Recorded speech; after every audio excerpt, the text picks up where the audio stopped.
Hello, this is Lisa Russick and Misty Lure with the podcast We Are All Psychic. And today we got Jennifer Love back. I can't stand it when Jennifer Love is here. I'm so excited. So Jennifer, we have that question. Misty, you want to ask at the same time? Yes.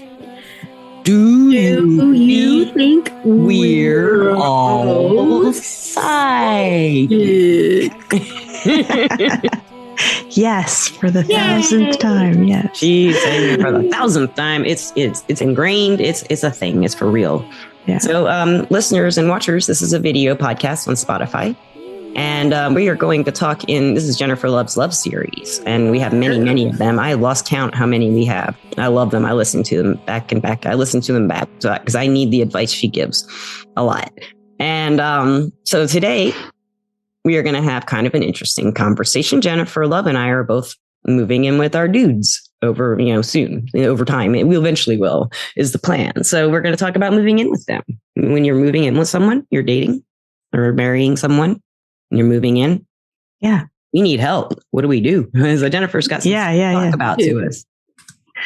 So it's interesting that you say that, that we're both like in this stage, right? Right. Flux. yeah, because it's a discussion, right? It's not a place that you just arrive. Right. It's definitely a process that you go through, and it's different for different people depending on what stage of life they're in. Absolutely. Because there's 20 something people or 30 something people who are, I'm, single, and then I'm just going to move in with somebody, and it's pretty easy. I don't have property to sell, or I don't have kids to worry about, or, it can be a very simple type of process, whether it's just a choice of whether do I want to be with this person or not. And then you can also have very complicated things going on, whether do I have to, find a new job in another city, or do I need to move closer to this person, or do I have to what is going to happen with my children, or, do I have to sell a house or buy a house, or is this, where we're moving to isn't even big enough for 2 people, 3 people, 5 people, whatever, I have a cousin who has 3 children, and her prospective spouse also had 3 children. They had the literal Brady Bunch going on. Yeah, that sounds exactly like a Brady Bunch. I don't even know how they found a big enough car to fit their family. It's the logistics of it boggles my mind, sometimes how they even get around places. But there's a lot going on when you have children and blended families and all sorts of stuff. So beyond just the romantic parts, there's all these logistical things, but we're just going to talk about the romantic parts today, because you can figure out your logistical crap on everybody's logistical crap is a little. Everybody has their own logistical crap. You can talk about our spiritual and our love stuff, and we're just talking about spiritual and love stuff, right? Yeah. So, I had a dating coach who talked about different stages of relationships, and there were several different stages, and the first stage is called the fantasy stage, and that's the first and second date. Do you fulfill each other's fantasy? Was your first impression accurate of this person? Yeah, and that's just the first and second date, right? And then the getting to know you stage is dates 2 through 5. Can you have fun again? From the, can you replicate that first date fun again? Yeah. That can be a couple of dates to a few dates, and you just don't assume anything about the person. You're just trying to recreate that fun and magic of the first date, right? And then from a few weeks to a few months, you're figuring out your needs and wants, and can this person fulfill what you need from each other? And everybody has terms and preferences, what they want out of a person. Can you accept this and not accept that?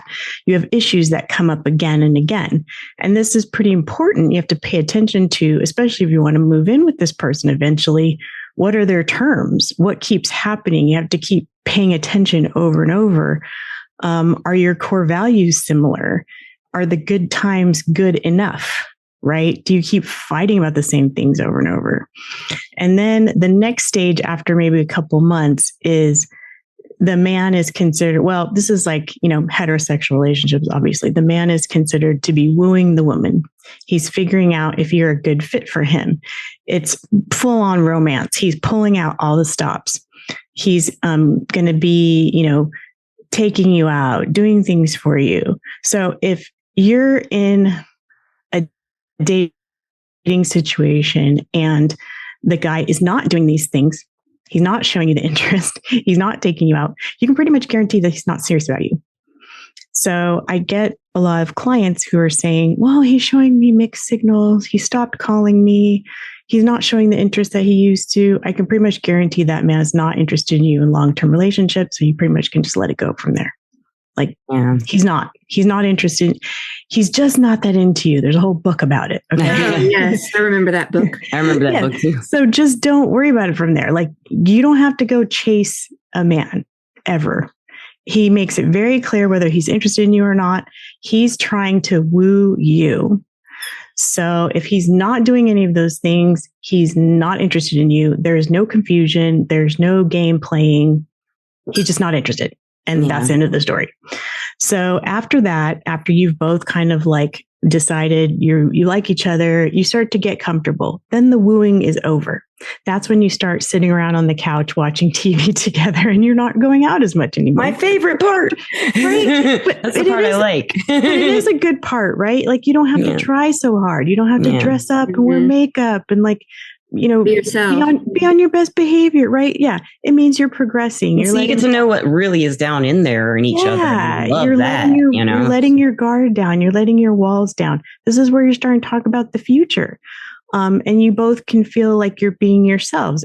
But some people don't like it because they feel like you're not making an effort anymore. But other people really like this stage because you feel like you can really be your real self. That's like the getting comfortable stage. And then, then you're in like the steady dating. This can go on for a really long time, depending on how commitment phobic either person is, right? You should be exclusive by now. You can find out if the person is stringing you along or not. And that goes for male and female, right? Because some women are very commitment phobic as well. Mm-hmm. This is the part where you find out if you're really sexually compatible, because some people have wants and needs in the bedroom that other people don't want. And this is where you find out if this person is serious about you because they're inviting you out to events with their family and friends. Are they introducing you to their family? Are they introducing you to your friends? Are you in their social circle? Or are they keeping you away from all of those people because they either don't see a long-term future with you, they're embarrassed of you, they just don't want you to meet their family and friends for XYZ reason, maybe because you're the side piece and you don't know it. That's always awkward. So you have to be included in all of their different circles. Now, there could be a reason why you don't want your partner in your work circle. Maybe you think those people are jerks and you just don't want to introduce your partner to them. And that's fine. But as long as you verbalize that, right? Yeah. So, but if you're excluded from all of your partner's different social circles, that's a weird problem and issue. And you should talk about that. Like, why are you not introducing me to your family? Why are you not introducing me to any of your friends? If you're seeing each other regularly, like I'm talking 6 months, a year, and you haven't met your partner's kids, that's another discussion you need to have. Why have I not met your kids? Yeah, that's a long time to go without. That's a very long time. Yeah. So some people are very, I get 6 months to a year. You should not introduce your kids to your partner right away. That's not a good idea. But after 6 months to a year, you need to start introducing your kids if you're serious about your partner. And then if you don't want to, that needs to be a conversation. Why are you not doing that? Where are we? Where are we? Right. And when do you think you'll feel comfortable introducing me to your children? Because that's an important thing to do, especially if you want to move in together, because obviously the children will be there. Right? Yeah. So if you're never going to get used to the children, how are you just going to all of a sudden live with them? Right. Yeah. That's weird. Even if they're only half time, 25% of the time, whatever the custody arrangement is, the children will be there at some point. Yeah. And then also money. right? You have to talk about money. How is your money going to be shared? How is it going to be divided? How are you going to discuss finances? How are you going to pay bills? So those are all really important things when you're going to move in together. So by 9 months, you are a couple. This is full couplehood time. 9 months to a year, you're a couple. I don't care what kind of relationship it is. That's serious time. Yeah. A year is a long time to be spending with someone. It really is. So if you're still hooking up casually after a year, that's a problem in my mind, because you've invested serious time with this person, a long period of time, a year. And if it's not going anywhere, you need to seriously reassess like what's going on, because that's a year of your life gone and you never get it back. And you could have been spending that time getting to know somebody else. So after a year, children are always each other's first priority, but your partner should be your second priority. Your kids should be respectful to your partner, but you're always affectionate and connected with your partner. You make sacrifices for each other, and you should know that you're headed towards marriage if that's one of your goals. After a year, you should have had that conversation or planning to have that conversation if that's your goal. Some people are very happy and content knowing that I just know that I want a partner, a committed partner, or I know that I want to live with someone, or I know that I want to get married. So as long as you know what your goal is and you know what you want, that's the important thing. Some people don't want to get married. That's fine. You just want to live with someone. That's fine. Some people don't want to live with someone. That's fine too. I'm not saying your goals have to be my goals. I'm just saying that you have to know what your goals are and make sure that they're in alignment with your partner. Yeah. That's all. Yeah. So those are kind of the stages of that makes sense. And I can line that up with my relationship pretty well. Yeah. Yeah. And I did do a podcast saying we've broken up, but we got back together. And that's fine. And that happens too. Everybody has their own unique path and journey that they're on. And obviously like the stage after that is getting engaged, getting married. That can be where from 1.5 years to 2 years. And it really depends on the age of the people. Yeah. Yeah. People that are older like me, that could take a while because if you've been divorced, you're not seriously jumping into any engagement anytime soon. No, especially if there are children involved. Getting engaged is not high on your list because you've been divorced, and that's a very serious commitment at that point. People who are a lot younger are in a bigger rush to get engaged and get married, and a lot of that has to do with the woman's biological clock. Obviously, I have no biological clock. That clock stopped ticking for me. So I'm in no rush to get married. I am in no rush at all. So obviously it's different for different women, different men, different couples based on biological issues and needs. So, but yeah, engagement would happen anywhere from 18 months to 2 years. Is these kind of like dating stages. Okay. Yeah. So that's of, but I have to include a caveat. The longer you're together, the less likely you are to get married. I believe that. That's just a normal statistic that's out there. I believe that, yeah. Couples who are together for like 7 years, not married, more likely they're not going to get married. In Alabama, that's a common law marriage. 7 years, and in California, 10 years, I think, is a common law marriage. Okay. So legally, you are married in the eyes of the government, which is something pretty serious that you should be aware of. Yeah. It has a lot of legal and financial implications. Very much so. Yeah. It did happen to a friend of mine. She was separated from her partner of over 10 years, and she was able to take a lot of his assets. So they never were married. They were never married. Did they have kids together? Nope. Wow. Interesting. Very interesting. Well, both the husbands I left them. I said, I just left them everything. I hardly took anything. It's definitely up to it's like, I'm getting out. You have to go after it, right? You have to like legally try to get it. But it's unpleasant. California is an interesting place to be. According to that, yeah, I bet it would be. Yeah, because like people have money in California, so they want to fight over it. And most of the divorces I think that I know of anywhere are no contest because they can't even afford the divorce. First of all, well, and I feel like a lot of women here feel like they've sacrificed a lot in terms of their life and career to take care of a man. So they feel like I would have more money if I hadn't sacrificed so much for your career. That's interesting. Around here, it seems like a lot of the women who divorce men and men who divorce women, it's always over cheating, lying, bad behavior, abuse. It usually is around here. People stick together until there's cheating or abuse or something like that. I feel like around here, it's like people grow apart. They feel like they're just not connected anymore, and they've like grown in separate directions. Right. And it might be cheating and whatever involved, but that might happen as a result. Yeah. I think people just feel like I just don't love you anymore, and I really want to find somebody else to make me fulfilled.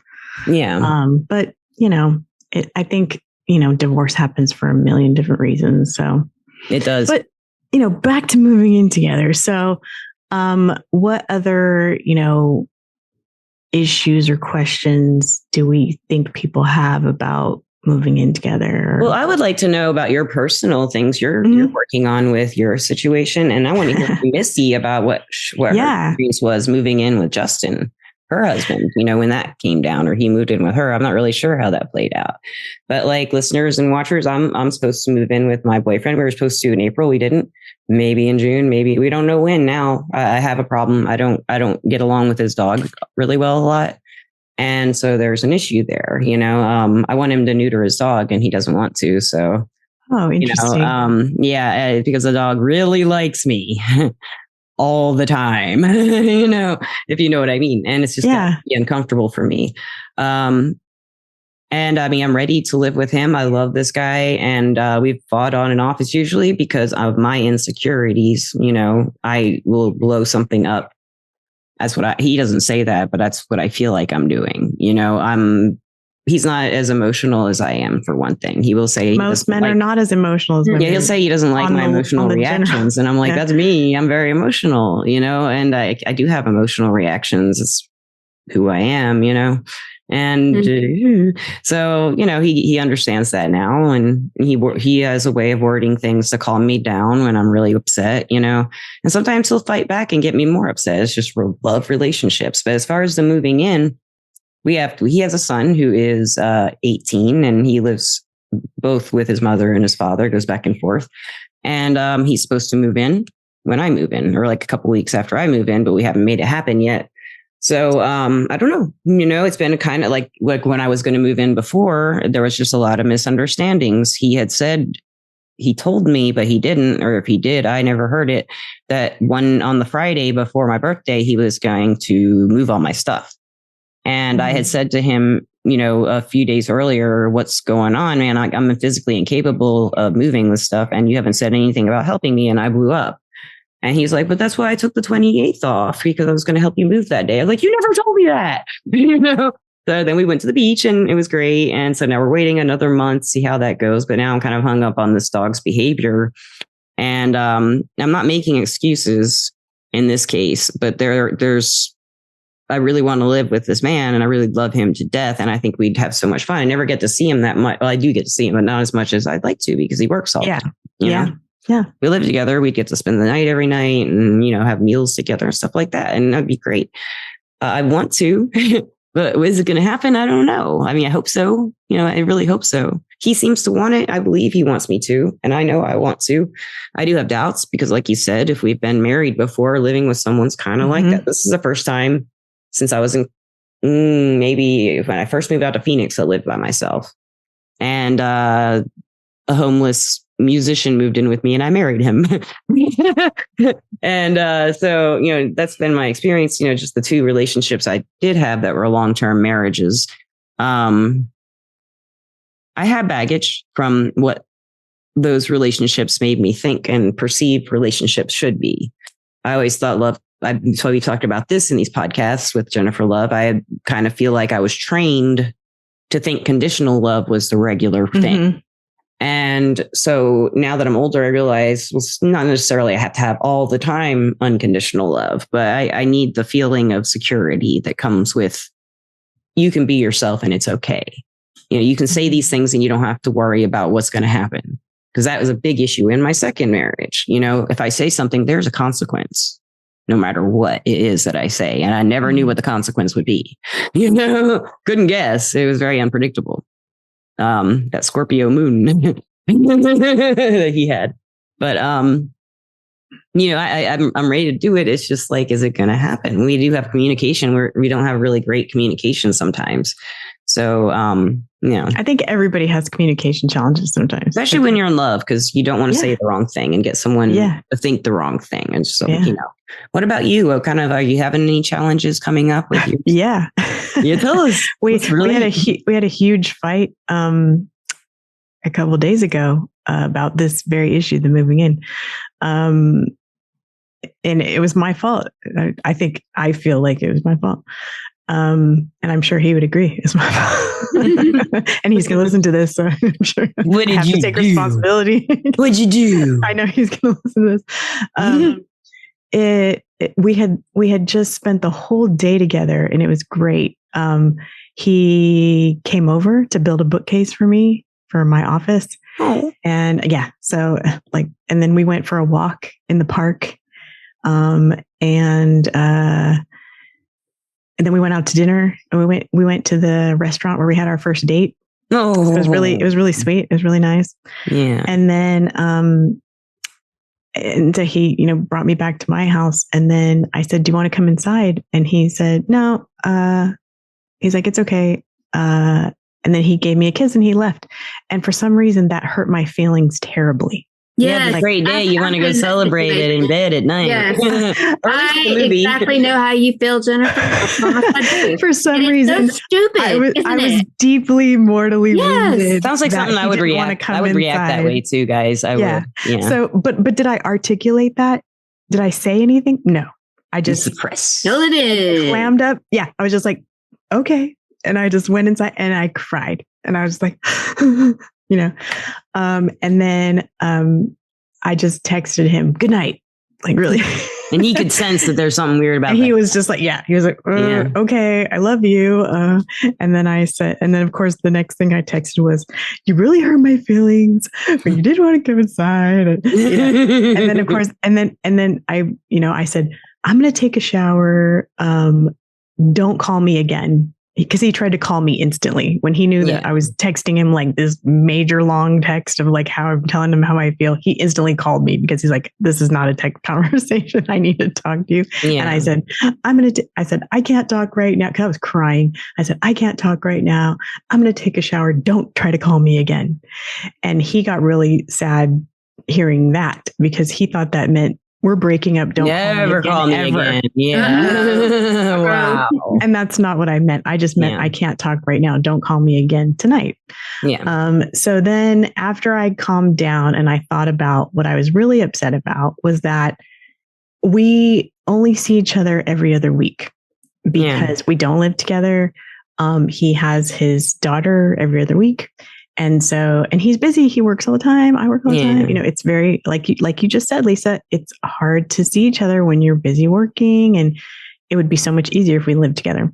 Yeah. And I don't think we've talked about it, but I don't think we've ever talked about it seriously, like having a timeline about when are we going to do this and how are we going to do it? We've just talked about, you know, we need our children to feel comfortable in order for us to move in together. Right. That's kind of like our only condition because we feel comfortable with it. I think we're both ready. It's really about our daughters, our perspective. That's a big deal. Yeah. He has other children, but they're older. So they don't. Right. And I'm saying, I don't mean to say that they don't. They're not in the house. But they're not in the house. Yeah. So it's really his younger daughter and then my daughter who lives with me full time. So How old are the daughters? His daughter is 9. My daughter is 17. Okay, so there's a difference. Yeah. Big difference. Yeah. So, but he has his daughter half the time. I have my daughter all the time. Right. Right. So when you moved in with him, your daughter's coming. Yeah. Yes. Yes. Yeah. So there's a big difference there too. And his ex-wife is involved. My ex-husband is not. I understand. another difference. Right. But so we finally did get on the phone, had a conversation, and I was able to articulate that I was really more upset about the fact that we hadn't talked about moving in together. I did want to live with him. We hadn't talked about it. We had no plan. I never get to see you. And that was really how I eventually like shared my thoughts and emotions about moving in together. It wasn't really about the fact that you didn't come in. Right. Yes. So I was completely upset about something completely different. I do that than too. what I was actually upset about. It's like you've been thinking about holding all these other things in and waiting for the right time to discuss them. Yeah. And then something else goes, woo, and now all that stuff comes out. Yeah. There's no telling what you're going to say either. Yeah. and I have to say that's very, not to be blaming my, poor communication skills and emotional upheaval on the planets, but it's a very Mercury retrograde thing to do. Is to not communicate well, have these emotional blow-ups, and send a text instead of making the phone call, all of that. But all of that, again, my fault. Yeah. And I really handled the whole thing badly. And I took responsibility for it, and I apologized to him. And he was still a little bit like sour about it. And he's like, I'm not going to get over this right away. And I said, okay, that's fine. We'll have to. Yeah. I'll give you time to like get over it, because when that wasn't fair. Yeah, when my boyfriend and I fight, it's usually my insecurities rearing their heads, ugly heads. And I can say some pretty mean stuff because of the relationship I was in before trained me that was the best way to handle it after years of trying every angle. Yelling back worked okay. That's about all I can say about it. It worked okay. Nothing else worked. So I've had situations where I'll yell at my boyfriend and just say horrible things. Usually in text. We're face to face. We never mean to each other. On the phone, we're always really nice, but we get us each in the text and we'll just ream each other. Especially I'll start it. He would never do it. But then if I start it, he goes into that, and we both get crazy. The Irish hysteria comes out in both of us. And, and sometimes it takes a day or two to cool off. And he's been saying, like, if I keep acting up these moods, he says I'm like the coolest person he's ever known, but these moods are something that are giving him pause. And I'm like, I've told you I have problems, I have health issues, and they do come like in those cases are insecurities, but I do have health issues that also exacerbate some of my thinking problems. And I have histories, that mess up what I expect from him or anticipate from him, that I would expect a fight. So I'll start one, for example, before I can let him start the fight, so that's what I'm used to. Or I'll be defensive for no reason because I'm assuming what he's saying is something else. I make a lot of assumptions because he doesn't really explain himself really well. But when we were just friends for like 10 years, I didn't have a problem with it. But now that I'm in love with the guy, it's like, tell me everything, explain yourself. I don't get it. And it just shouldn't be like that. But he's still the same guy. But I still feel like I don't know if what he's telling me is true. I have a lot of doubts and suspicions. They're not, there's nothing to base them on. We should be all taking advice from Misty, who's been married. That's what I was about to say. She needs to tell us about her move. What happened with you when you and Justin moved in, Misty? Well, once upon a time, a long time ago. Well, it just happened to be the right time. I think that we were dating probably 7 or 8 months before we moved in together, which is maybe kind of quick. I don't know. But we both knew that that's what we wanted. How old were you at that time? I was older. I was 26. That's pretty young, though. That's young to me. In my time, I got engaged for the first time at 26. Yeah. I was 26 and he was 32. Okay. And so he was ready to settle down, and he had met my kids and really was a big help with them, a humongous help. He was a blessing, really. And anyway, he had been living with his brother for a while, and his brother moved out of state to go live with this other girl, his girlfriend. And so, there just happened to be another room available in the apartment that he was in. And he was and I had a roommate at the time, and it wasn't really going well with that roommate. And so we decided that we would go ahead and just move in together. And right off the bat, he was like, I will pay all the bills and take care of everything. He said, you just buy the groceries and take care of, the food and the meals. And I was like, well, heck, I can do that, But did that make sense financially, considering how much income you guys had? Like, did he make more money than you? Oh, yeah. So that makes sense. Made more money than I did. Yeah. Yeah. And, we had a lot to have to go through because I am deathly afraid of snakes. Like, oh, yeah. And my husband loves snakes. And actually, so did he have a pet? He collected snakes. He's got lots of pet snakes. Oh. And he had a rattlesnake. Oh my. And the one thing I said is I'm not moving in with you, and I'm not moving my kids in there with you with a rattlesnake in the house. Yeah. I'm just not doing it. I think I would have pause with that too. Like, I did. Especially with your children. Yeah. But he didn't even think twice about it. He said, okay. And it was gone. He gave it away. Well, he got that snake too. It was worth a pretty good penny. It was the albino. Anyway, albino rattlesnake. Yes, it's very rare. It's terrifying. Yes, it was. Especially for me because I'm terrified. So he did that for me, but in return, I had to learn to deal with his other pet snakes. Now, I knew that they couldn't hurt me, and they couldn't bite me, and they couldn't do anything physically to hurt me. They were in their cages. And so I had to accept that and learn how to deal and live with that. And he had to deal with not having his rattlesnake, that he had. So I think that's fair, right? Yeah, he got rid of the one that was dangerous, and you had to deal with just the fear of the ones that were inert. Right. Yeah. And that was my own personal fear that I had to deal with. But that was a lot to have to deal with. That is a lot, yeah. Because I still am afraid of them. And, now we have been living together for forever. We're married, and he's got his own room with his snakes in there, and they're all in cages, and that's his room. I've never even been in that room. I don't know. I wouldn't go in there. I don't know where it is. We pretend like it's not even there. It doesn't exist. And the reason why I let him have that room is because he has been in a house raising 3 teenage girls. Yeah. And the only male. He's got to have his man cave. Yeah. Have snake cave. Please. Yeah.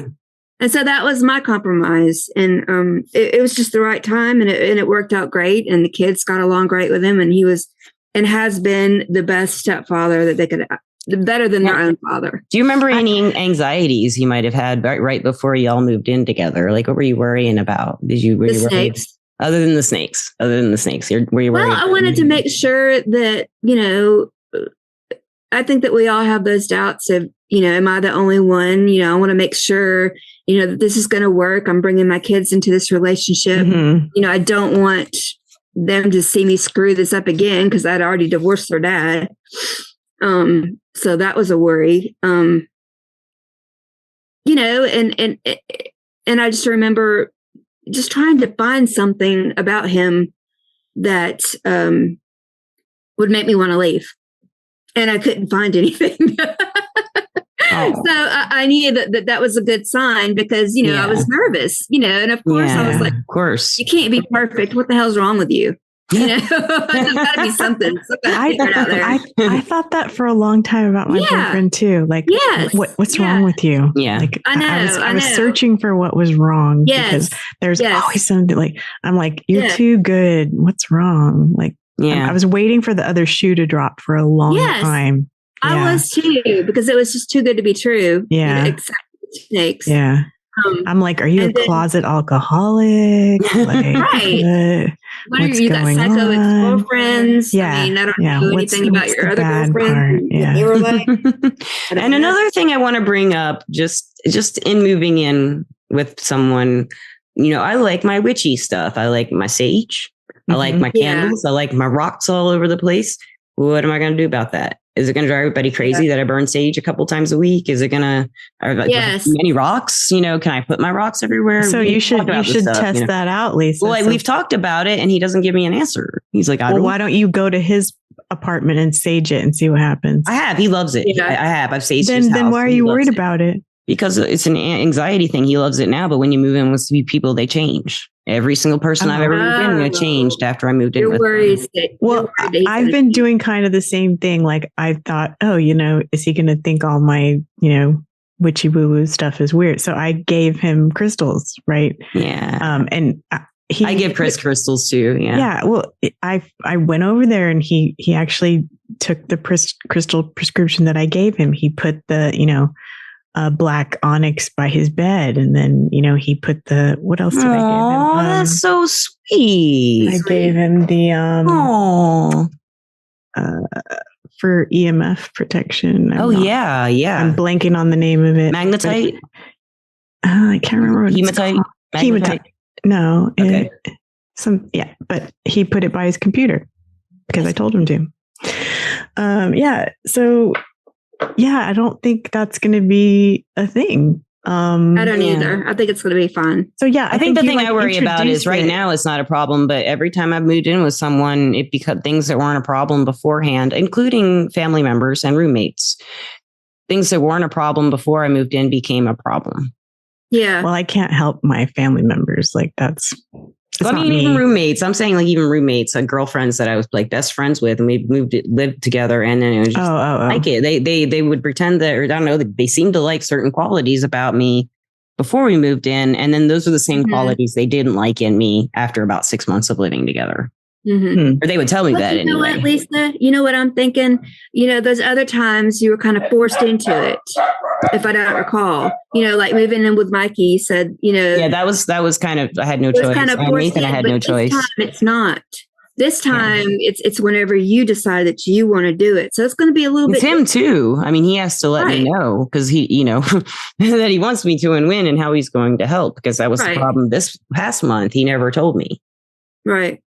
So definitely communication's going on. Yeah. Gonna have to open up about that. But I do have a lot of fears of people changing when I move in. Of course. And that's big time changing, not little time changing. Of course, that's going to happen. Things you don't know, you'll find out. But I'll probably find them endearing. If I love him, I'll find them endearing, Right. But it's the bad changing that happens when you live with someone with things they haven't been able to hide. And when they're around you every day, they cannot. My experiences have not been good with living with anybody, really. And the biggest thing I think a lot of people deal with is like someone who is messy and someone who's clean. Yes, that's a big one. I went through that too. Yeah, still going through it. Yeah. And I think it's usually, the man who's kind of messy and the woman who's clean, or the woman who has different standards of cleanliness than a man does. For me, it's opposite. I'm kind of a slob, and my boyfriend is real OCD. But we've talked about it. And I just said, I'm not going to spend my life cleaning. It's just not something I'm interested in. So we can hire a housekeeper, and that's, there you go. That's fine. There. Because that's the answer for me. Yeah, I'm not going to spend my life cleaning.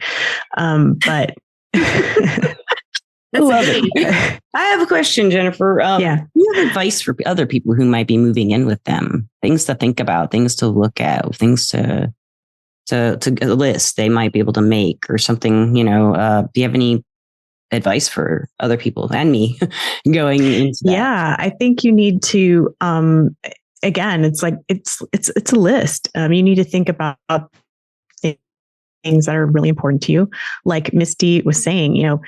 Her husband, he has these pets, snakes, that are important to him, but she had this huge fear of snakes. So you have to compromise on these really big issues. Some people, their dog is like their baby, right? It's their life. And what if your partner's allergic? How are you? I'm allergic to dogs. But if I'm around them long enough, it'll go away. Yeah. Right. How are you going to get past those kinds of things? Hard. You have to be able to compromise on really big things like that.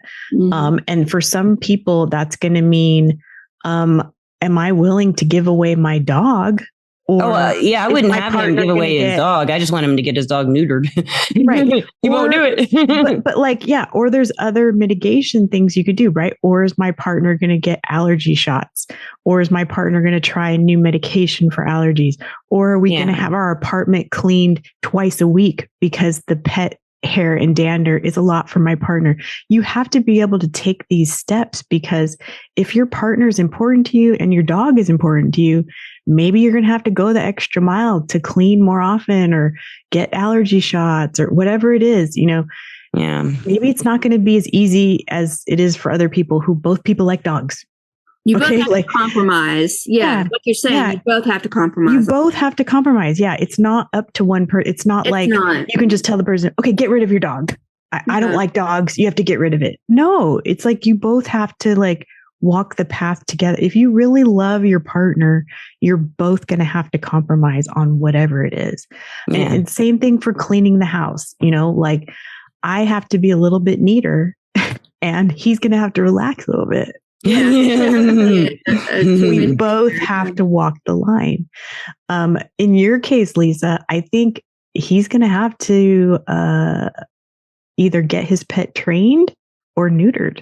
Yes. I asked him to train him. I asked him to use that adaptable diffuser. He hasn't decided if he will or not. He's going to have to do something. He's going to have to, because I'm not going back to his house until that dog is tamed down, because he's it's inappropriate. It's way inappropriate. It's not cool for you. It's been years and years and years of it, and I just been on a trip with the dog for 3 days. That's what I'm saying. There's things that you have to be able to overcome.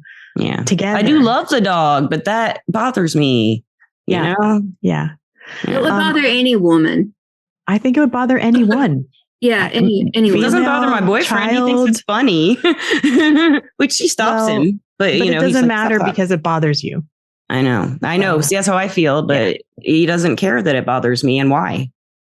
So I don't know what to do about it. Maybe he just has to take time to think about it. And he always needs a lot of time to figure out what he's going to do. You're right. He's just slow moving, kind of like Justin is. He takes his time with stuff. Mm-hmm. And I think I threw it at him when he didn't expect it, and he has to think about it. His immediate response is, hell no, you can't tell me what to do. But then he has to think about it really, and I think he'll figure it out. I hope if he wants me to move in, if he ever wants me to come back to his house, he'll figure something out. And let him do that. Let him. I know. I need to give him the time and the space to come up with a solution. And, I think men do like to come up with their own solutions. I don't think they like us telling them what to do. He comes up with good solutions to most problems too. Yeah. Then let him. Yeah. Let him come up with a solution. And sometimes my boyfriend comes up with better solutions than I have ever considered. Oh, Chris totally does that with me. He's just, he's an Aquarius. You give him something, he makes it bigger and better. Yeah. Michael thinks of things I've never even thought of before. Well, he's an accountant. He can, if he can understand numbers and money and stuff like that, how they work. Yeah. He's a very intelligent person. Yeah. He's smart. So and sometimes, I hate to admit it, but sometimes I'm too emotional to think through things rationally. So I am the same way. I hate to say it, but it's like the rational problem solver that wins the day. Yeah. And I mean, also too, you have to figure out, whose house you're going to be living in too. Yep. Don't you, Jennifer? Mm-hmm. I mean, that obstacle to come up with too. If you we were talking about that too, and the fact that we both work from home. Yeah. Sometimes Michael goes to the office, but a lot of the time he works from home. I work from home. He works from home. How are we both going to work from home without an extra room for that to occur? So either we're going to have to find another place to live with an extra room for me to be able to work from home, or how are we both going to do that? Yeah. It's going to be a lot of noise if we're both on calls and Zoom meetings and stuff. And how are we going to do that? Because, you've got a lot of logistics to figure out. Yeah. Yeah. I've got a lot of emotional stuff to sort out. He's got a dog. My daughter has a cat. Yeah. Yeah. Oh, yeah. That's another interest. I'm not saying it can't be overcome. They can be introduced to each other. Yeah, I have 2 cats. And all this stuff. Yeah. But it's going to be an issue. Yeah. There's no way either pet is going to go anywhere. Same. That's how I feel. But, it's going to be some growing pains there. Yeah. Yeah. To get those animals, used to each other. And they will. They'll get used to it. Yeah. Yeah. Fun. Michael's dog is really playful and sweet, and Emily's cat is really a diva. That cat will have that dog eating out of her paw. I can just see, the dog chasing the cat around like, let's play. And she's like, no, wait for me. I don't save dogs. Yeah. That should be pretty interesting. But there's all sorts of, like logistical things you have to think about. But the one thing I think we don't have to worry about much is money. Yeah. But we're fortunate that way. But that's a big one. But that's a big one for a lot of people. Oh yeah. I'm actually looking forward to that because that means my expenses will go down. Yeah. Yes. In California, rent is crazy. So, I've heard it is. I would love to move in with my boyfriends just so like my expenses would be lessened. It's like a bonus. Yeah. Big bonus. Yeah. Mine would be too. But I don't like want to rush it for that reason. But no, it would certainly be a bonus. Of course it would. It would for anybody. Yeah. Yeah. And I think, that's another good reason why people want to live together because it makes sense financially. It does. For a lot of reasons. Yes, it does. Yeah. But, and getting married does too, as my that kind of takes me off. My taxes were so much more this year when I was single. And I was like, they're trying to make me marry someone. It's a government trick. It's a government trick. The godly family. I've said that on the podcast before. They want us all to be little happy couples and make more babies and more Americans. Well, I can file head of household. So I'm good there, but yeah. So I guess kind of wrap this up. Listen, we need to give the listeners some homework. Misty, can you think of any homework for the listeners? Yeah, of course. I think that if you're thinking about moving in together, you should definitely consider everything that we've talked about. But, most of all, you both need to be considerate of each other. I think that's the biggest thing. Yeah. Because if you love somebody, you will go the extra mile. And so for homework, maybe, if you're moving in with somebody for homework, maybe you can both write down some things that you're worried about when you move in together. So you can have those tough conversations before you move in together.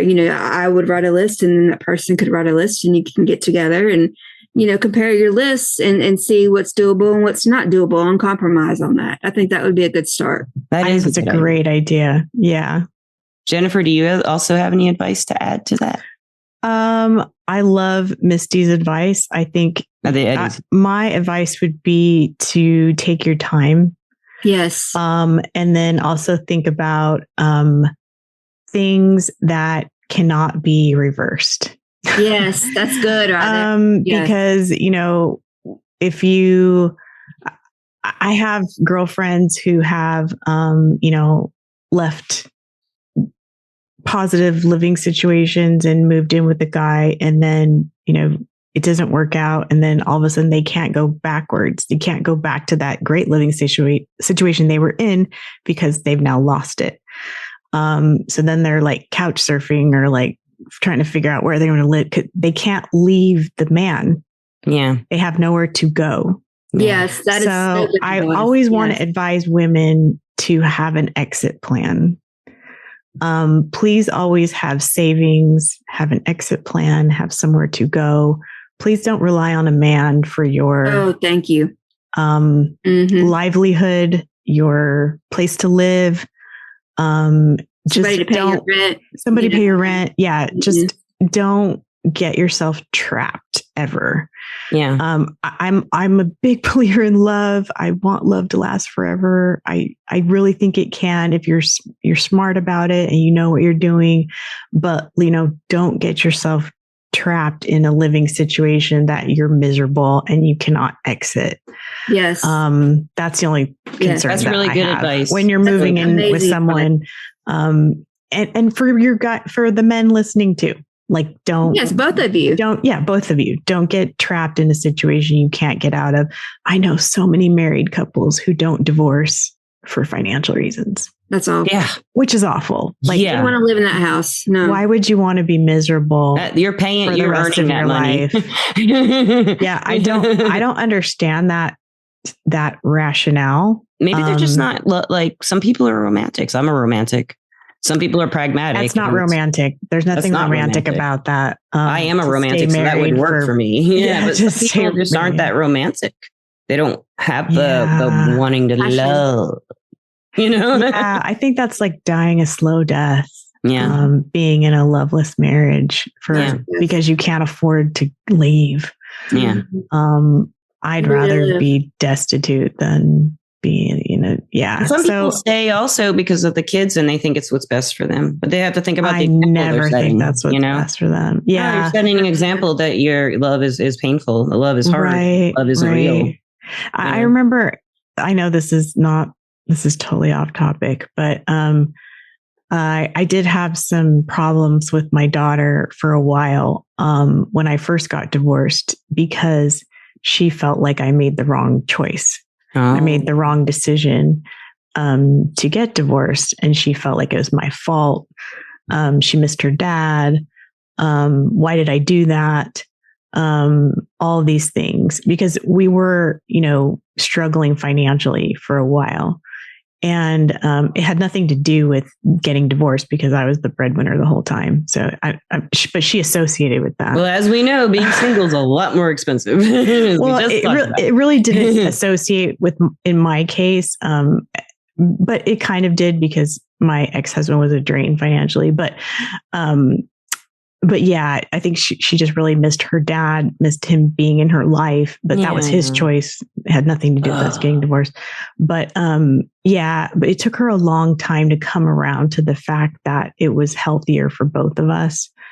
But it took a long time to get there. Especially how old was she? Yeah, she was 5. Yeah, so, of course. That's expected. Yeah, it's going to take time. So, it's just, mothers, best. Make the best decision for you. Your child will come along. Mm-hmm. Sometimes it takes years for your child to come along. They will. But don't sacrifice your own happiness because you want to do it for your kids. Don't do that ever. No. That's my 2 cents for the day. I agree with that. Your kids are going to grow up and live their own lives. Happy mom is happy kids. That's so true. Yeah. Happy dad is happy kids. Happy mom, dad, happy kids. Had mom and dad together angry is not happy kids. Yeah. Miserable parents, miserable kids. Yes. Yeah. I agree. No matter how much you try to hide it, your kids are way smarter than you. Yeah. Yeah. So, listeners, I'm going to see if I can remember your information, Jennifer Love. If you want to find Jennifer Love, you can find her at jenniferlove.me. Yes. And on Everclear, Jennifer L. Yes. And I'll put that information in the podcast description. And lastly, I want to thank our sponsor, Everclear. Everclear is an advice app where you can get advice from psychics and empaths so you can get the clarity you need to create the life you deserve. You deserve it. You do. And Jennifer and I are both advisors on Everclear, and you can get mediumship readings from me on our website, www.we'reallpsychic.com, and you can get services from Misty on that website as well. So you can go onto the first page and go scroll all over the place and look for Misty's advisor services or Lisa's advisor services. We also have a shop with lots of stuff for sale in there. The Kitty Quest Tarot is in there for $40. And I need to put more stuff in there. I have so many rings and stuff to put in there. And so check out the website, support us, and we will love you if you do. We'll love you if you don't. We love you. I love you, listeners. And thank you, Misty. Thank you, Jennifer. Lisa. Thank you, girls. And everybody out there, wherever you may be, and you're thinking about moving in with them, think hard. And long. And hard. And long and hard. Yeah. Long and hard. Yep. Take your time. That's the advantage of moving in long and hard, thinking about it beforehand. Okay. That's the advantage. So think about that. And thank you always for listening and watching. Peace out. Thank you. Bye. Bye. Bye. This is just a PS, a podcast postscript. Jennifer Love and I are going to go live on Facebook on the 11th of May. And we are going to give you love readings with our cards. So excited. So excited. So you can find me on Facebook under my Psychic Readings by Lisa - We're All Psychic podcast page. It's a big, long name. And what is your page name, Jennifer? I am Jennifer Love on Facebook. We will be going live together on merging our pages together. I know how to do this now. Then Facebook Live somebody else. Yes, we can get this right. And we will probably be on both pages. I don't know if it works that way, but if we'll find a way. So we'll figure it out. Both by then. So if you want to join us for a free love readings or kinds of readings, all kinds of readings, 6 o'clock Pacific, 8 o'clock Central, 9 o'clock Eastern. That will be on the 11th, and those are PM at night. So we want to see you there, and we hope we will. And you will get cards, and you will get information about them and if they love you or not. I love saying that. I can't tell you if they love you or not. You're the only one who really knows that, right, Jennifer? Yeah, that's or maybe they do. I don't know, but we'll tell you what we think they might think, or what you feel, what you need to know. So come see us. We'd love to help you out. And then see you soon. Best sleep. Bye.